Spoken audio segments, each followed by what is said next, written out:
सभी साथियों को सादर नमो बुद्धाय। जय भीम, जय ज्ञान, जय विज्ञान। साथियों, जैसा कि आप लोगों को पता है, वर्तमान समय में एक मुहिम चल रही है जिसमें हमारे धम्म के अनुयायी भी शामिल हैं। और वो खास करके जो लोग नशा करते हैं, शराब पीते हैं और उसके बाद मंच पर बैठते हैं, उनके लिए मैंने एक वीडियो बनाई थी। खास करके समाज में कुछ लोग ऐसे भी हैं जो बुद्ध धम्म ज्ञान चर्चा का नाम लेकर तथागत की प्रतिमा रखने के बाद वहाँ पर लौंडा डांस कराते हैं, अश्लील वीडियो समाज में परोसते हैं। आखिर ऐसा क्यों? जिसमें हमारे ही समाज के कुछ लोग हैं, बहुजन समाज के ही लोग हैं, कथावाचक हैं, जिनको लग रहा है योगेंद्र प्रताप चौधरी गलत बोल रहे हैं। वो हमारी बातों को समाज में तोड़ मरोड़ कर पेश कर रहे हैं। अभी हमारे पे कुछ लोगों ने कमेंट भी किया, क्या कुछ ऐसा भी हो रहा है? कुछ लोग समर्थन में आए, सभी ने अपनी अपनी कॉल्स के माध्यम से, मैसेज के माध्यम से सीधा संपर्क किया, जानकारी दी कि ये अश्लीलता जो है, ये फूहड़पन है, ये बंद होना चाहिए। और यदि आप लोग बौद्धाचार्य लिखते हैं, अपने आप को धम्म का उपासक बताते हैं और धम्म के प्रचारक बनते हैं, उसके बाद नशा करते हैं, तब तो योगेंद्र प्रताप चौधरी बर्दाश्त नहीं करेंगे। आप कुछ भी कहें, मुझे भी कोई फ़र्क पड़ने वाला नहीं है, क्योंकि मैं उनसे नहीं डरा, उनसे नहीं दबा जो हमारे समाज को हमेशा से गुलाम बनाना चाहते थे, जिन्होंने हमेशा गुलाम रखा था। बाबा साहब ने हमें आज़ादी दी है, हम सभी साथियों को अपने हक और अधिकार के लिए लड़ना सिखाया है, और हम सभी साथी हर जगह पहुंच कर लड़ रहे हैं। समाज में कुछ ऐसे लोग हैं जो अपने आप को बदलने के बजाय वो हमें बदलने की चेतावनी दे रहे हैं। तो उनसे कहना है कि मैं किसी भी कथावाचक का विरोधी नहीं हूँ, मैं किसी कथावाचक का विरोध नहीं करता। हाँ, आप लोगों से मेरी गुजारिश रही, 1 महीने से बराबर ग्रुपों के माध्यम से सभी कथावाचकों को एक पर्सनल ग्रुप में जोड़ा गया। आप लोगों को बार बार से समझाया जा रहा है कि आप लोग अपने अंदर परिवर्तन लाइए, लेकिन आप लोग हमें धमकाने की कोशिश कर रहे हैं, हमें डराने की कोशिश कर रहे हैं। अभी एक राष्ट्र कवि लिखते हैं भाई साहब, जिन्हें लग रहा कि सबसे बड़ा ज्ञानी मैं ही हूँ। उन्होंने कहा भी कि मुझे ज्ञान देने की ज़रूरत नहीं है। तो मैं आपको ही नहीं, आपके जितने भी साथी ऐसे हैं जो चाहते हैं कि मैं बौद्धाचार्य लिखूँगा और शराब भी पीऊँगा, नशा भी करूँगा और मंच पर भी बैठूँगा, भाई साहब दोनों बातें एक साथ नहीं चल सकती। ये मत समझना, मुझे मेरी उम्र से मत आंकना। ये भूल है आपकी कि आप वीडियो या कुछ भी करके बना के योगेंद्र को दबाने की कोशिश करेंगे। योगेंद्र दबने वाले नहीं हैं, और मुझे आपसे कोई ईर्ष्या नहीं है, कोई द्वेष नहीं है। आप हमारे धम्म का प्रचार प्रसार करते हैं, आपका हम सभी सम्मान करते हैं, लेकिन ये बात मत भूलना, यदि हम उनसे नहीं डरे तो तुम तो हमारे समाज के हो। हमें मत सिखाना, आप अपने अंदर परिवर्तन करो। ये जो अश्लीलता है, ये जो लौंडा डांस है, इस पर फोकस करो। और यदि नहीं करते हो तब फिर पूरी टीम तैयार है आप लोगों के लिए। और ये मत सोचना कि हम लोग मंचों पर नहीं आते, हम पहले समझाते हैं, बताते हैं, और यदि नहीं मानते तो जूता का माला भी तैयार करते हैं। यदि नहीं माने तो मंचों पर भी बहुत जल्द मिलने वाले हैं, ज़्यादा दिन की बात नहीं है। लेकिन पहले समझाया जाता है, क्योंकि यदि आपका उपहास होता है तो आपने अपने आगे धम्म लगा रखा है, बौद्धाचार्य लगा रखा है, तो हमारे धम्म का अपमान होगा। और यदि चाहते हैं कि हम धम्म का अपमान करें तो कोई भी बर्दाश्त कर ले, योगेंद्र चौधरी तो बर्दाश्त नहीं करेंगे। आप किसी भी हाल में धम्म की अवहेलना नहीं कर सकते। कोई भी धम्म कथावाचक, धम्म प्रचार प्रसारक धम्म की अवहेलना करेगा तो आप ये मत समझना कि ये किसी एक संगठन से हैं। तो संगठन वाले ही लोग आएंगे, पूरा बहुजन समाज आपके साथ खड़ा है, आपके खिलाफ खड़ा हो जाएगा। जिस दिन पतलून गीली हो जाएगी, ये बात ध्यान रखना। मैं आप लोगों का सम्मान करता हूँ, मैं यही कहता हूँ कि बेइज्जती यदि नहीं कराना है तो अपने आप को बदलो, परिवर्तन करो।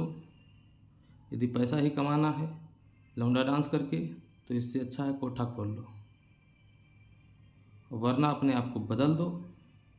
मैं आपका साथ दूंगा, आप आइए, आपका स्वागत है हमारे समाज में। पूरे प्रदेश में, आप पूरे ज़िले में, पूरे भारत में घूमिए, प्रचार प्रसार करिए, अच्छी बात है। तथागत बुद्ध ने प्रचार प्रसार किया था, उनका माध्यम तो आप लोग जानते हैं। हमारे अन्य भी महापुरुषों ने प्रचार प्रसार किया है, उनका भी आप माध्यम जानते हैं। लेकिन प्रचार प्रसार का माध्यम भाई साहब यह तो नहीं कि मैं लिखूंगा धम्म ज्ञान चर्चा, भीम ज्ञान चर्चा और नौटंकी करूं। आप टाइटल लगाइए बड़ा बड़ा, फलाना नौटंकी कंपनी, फलाना कॉमेडी प्रचार प्रसारक, लेकिन लिखोगे धम्म ज्ञान चर्चा, लिखोगे भीम ज्ञान चर्चा, लिखोगे संविधान वाचन कार्यक्रम और हमारे महापुरुषों की प्रतिमा रखोगे और उनके सामने लौंडा डांस कराओगे। कस्तूरबा गांधी को किस तरह से लोग नचाते हैं मैंने देखा है, आप लोगों को पता होना चाहिए। मैं किसी का समर्थक नहीं, किसी का विरोधी नहीं, लेकिन महात्मा गांधी उस समय भारत की सबसे बड़ी हस्ती थे। कस्तूरबा गांधी की उम्र 20, 25, 26 नहीं थी, ये भी आपको पता है। तो अब आप अभी से सुधर जाइए, यही बहुत है। और आप नहीं, सभी लोग, जितने भी लोग हमारा वीडियो देख रहे हैं, सभी लोग अपने अंदर परिवर्तन लाएं और सभी धम्म प्रचार प्रसारक आप सभी लोग विशेष ध्यान दें। मैं आप लोगों से बार बार कहता हूँ, क्योंकि आप लोग एक अच्छे वक्ता हैं, समाज सुधारक हैं। यदि समाज का ठेका लिए हैं तो समाज को सुधारने का काम करें, उसे दलदल में मत फेंकिए। मुझे ये मत बताओ किसको क्या करना है, मुझे पता है। आप बीमार आएंगे, दवा लेने आएंगे, यदि मैं डॉक्टर हूँ तो मुझे पता है आपको जीरोडाल पी खिलाऊँगा तभी बुखार उतरेगा, जीरोडाल एसपी खिलाऊँगा तभी उतर जाएगा, डोलो खिलाऊँगा, कालपाल भी खिलाऊँगा, और यदि आपको फिट दे दूँ तो फिट से भी उतर जाता है। लेकिन आप कथावाचक हैं, ये मत बताइए कि समाज ऐसा कह रहा है। समाज को आप जो दिखाएंगे, क्योंकि आपको पता है हमारा भोला भाला समाज है, शुरू से ढोला, नौटंकी, यहाँ तक कि हुड़क का भी नाम आपने सुना होगा, जिसमें वो पूरे परिवार के साथ बैठकर देखते थे, सुनते थे। उनको पता है कि जो हुड़क का डांस है उसमें जो व्यक्ति प्रदर्शन करते हैं वो क्या कहते हैं, कैसे कहते हैं, आप लोग बहुत ही अच्छी तरीके से जानते हैं। तो भाई साहब, आप किसी को चैलेंज ना करें, इतने बड़े भी महान नहीं हुए हैं कि आप किसी की टीम से सामना कर सकें। जनता को बिठाल के समझाना अलग बात है, और टीम के लोगों को, खासकर बहुजन समाज पार्टी के लोगों को दबाने की कोशिश मत करना, ये आपकी भूल है। बहुजन समाज पार्टी में जो भी लीडर हैं, ज़िले वालों का आप सामना नहीं कर सकते, मंडल वालों का सामना कैसे करोगे, फिर प्रदेश वालों से कैसे बोलोगे। उन्हें ये मत बताओ कि कैसे बोला जाता है। मैंने ये सारी बातें ज़िले से लगाकर मंडल के लोगों तक बताई है, सभी लोग समर्थन में हैं, सबसे हमारी लगातार बात होती है। मैं ज़िले की मीटिंग भले ही ना अटेंड करता हूँ, मंडल की मीटिंग मिस नहीं करता। आप पता कर लेना हमारे साथियों से, और आप सभी साथी जो भी मिशनरी साथी हैं सभी लोग जुड़ें, सभी लोग धम्म का प्रचार प्रसार करें, बाबा साहब B.R. अम्बेडकर एवं उनके द्वारा दिए गए दिशा निर्देश को समाज में पहुंचाएं, उनके संघर्ष को समाज को बताएं। आप लोगों के पास इतना इतिहास है, यदि आप लोग बताने पर आ जाएंगे तो पूरा पूरा महीना आप बताते रहें, कथाएं कम नहीं होने वाली भाई साहब। लेकिन ये जो फूहड़पन है इसे आप लोग बंद कर दें।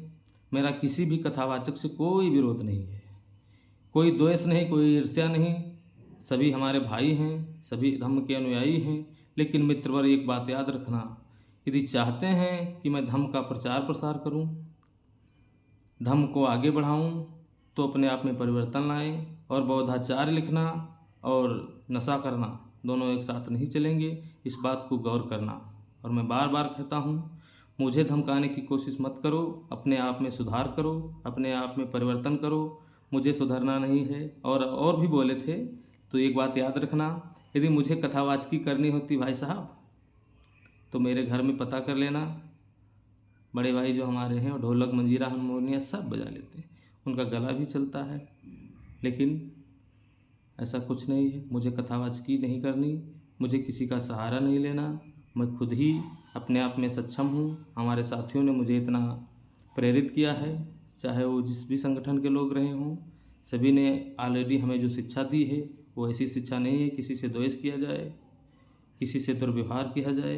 ये आपको लग रहा है क्योंकि कल आपका नाम लिया गया था।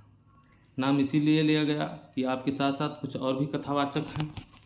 यदि आप वरिष्ठ होकर के नहीं परिवर्तन करेंगे तो जो बेचारे नए नए लोग आए हैं उनका क्या होगा, वो कैसे बदलेंगे? उनको तो आप ही समझाएंगे, उनको आप ही सुधारेंगे। और जब आप बड़े होकर के ऐसी बातें करेंगे तो बताओ छोटे लोगों का क्या होगा। हमारे टीम के लोग भी आक्रोशित थे, मैंने उन्हें समझाया है, हमारा आपसी किसी का कोई भी विरोध नहीं है, द्वेष नहीं है, ईर्ष्या नहीं है। आप सभी मेरे भाई हैं। मैं बार बार कहता हूँ, आप सभी लोग अपने आप में परिवर्तन करें, धर्म का प्रचार प्रसार ईमानदारी पूर्वक करें। मुझे किसी से कोई द्वेष नहीं, लेकिन आप चाहें कि धम्म मंच को रंगारंग कार्यक्रम कराएंगे, धम्म मंच को बदनाम करेंगे, तब फिर बर्दाश्त से बाहर हो जाएगा। और फिर हम ग्रुप पर नहीं, सोशल मीडिया पर नहीं, सीधे आप जहाँ हैं वहीं मिलेंगे बहुत जल्द, हर ज़िले में, चाहे जिस ज़िले में हो आप। ये मत समझना कि टीम छोटी है, टीम छोटी नहीं है, ये बहुजन समाज की टीम है, पूरे भारत में चल रही है। वर्तमान समय में मैं जहाँ हूँ वो कोई छोटी मोटी पार्टी भी नहीं है, राष्ट्रीय पार्टी है, बहुजन समाज पार्टी से जुड़ा हूँ। हमारे साथ में भीम आर्मी के सभी पदाधिकारी, जैसे मैं पहले था आज भी हूँ, सभी से वार्तालाप होती है, सभी से बात होती है, ऐसा कुछ नहीं है। अदर संगठन, समता सैनिक दल, वाम सेप, सभी लोग जुड़े हैं, बहुजन मुक्ति मोर्चा, दलित पैंथर वालों से भी बात हुई है, ऐसा कुछ नहीं है। आप लोग ये मत सोचना कि मैं परिवर्तन नहीं करूँगा, कुछ भी समाज को दिखाऊँगा। अब ऐसा तो नहीं है, सोशल मीडिया का ज़माना है, हर जगह आपकी जानकारी मिलती रहती है। तो मैं आप लोगों से पुनः कहना चाहूँगा कि अपने आप को बदलें, अपने आप में सुधार करें। मेरा किसी से कोई भी द्वेष नहीं है, कोई भी भावना ऐसी मत रखना अपने अंदर कि योगेंद्र प्रताप चौधरी निजी स्वार्थ के लिए आपसे कर रहे हैं कुछ। भाई, मुझे कथावाचकी नहीं करना, मैं बार बार कहता हूँ, मैं कोई कथावाचक नहीं हूँ, तो फिर आपसे द्वेष करने की कोई बात नहीं बनती। हाँ, आप समाज सुधारक हैं और समाज में गलत करेंगे भाई, तो ये बात याद रखना, यदि हम अपने समाज के लिए दूसरों से लड़ते हैं तो मैं अपनों से भी लड़ सकता हूँ, यदि वो गलत करेंगे तो। समझ गए? इतना काफ़ी है। सभी लोग परिवर्तन करें, अपनी अपनी राय हमारे कमेंट बॉक्स में ज़रूर दें। आप भी बड़े भाई, आपसे भी कहना है, सुझाव दें। जो भी मेरे अंदर अवगुण आपको दिख रहे हैं हमारे चैनल पे बताओ, मैं उसको दूर करूँगा। आरएल जी, आपने भी बहुत कुछ बोला है, यदि मैं गलत हूँ, मेरे अंदर कोई अवगुण दिख रहा है, आप बताने का कष्ट करें। मुझे आपसे भी कोई द्वेष नहीं, कोई ईर्ष्या नहीं, और किसी भी कथावाचक से मेरा कोई बैर नहीं। आप सभी मेरे धर्म के भाई हैं, धर्म के अनुयायी हैं, और धर्म के पथ पर चलने वाला हर बंदा हो, किसी भी जाति का हो, किसी भी धर्म का हो, किसी भी समुदाय का हो, यदि वो हमारे महापुरुषों की विचारधारा लेकर चलता है तो मेरा भाई है। आप सभी भाइयों से पुनः मैं निवेदन करता हूँ, आप लोग अपने अंदर परिवर्तन लाएं, और हमारे साथी लोग, आप सभी लोग ध्यान देंगे इन सभी लोगों पर, ये आपकी भी जिम्मेदारी है। यदि अब भी नहीं सुधरें तो आने वाले समय में क्या होगा आपको पता है। सभी को नमो बुद्धाय, जय भीम, जय भारत।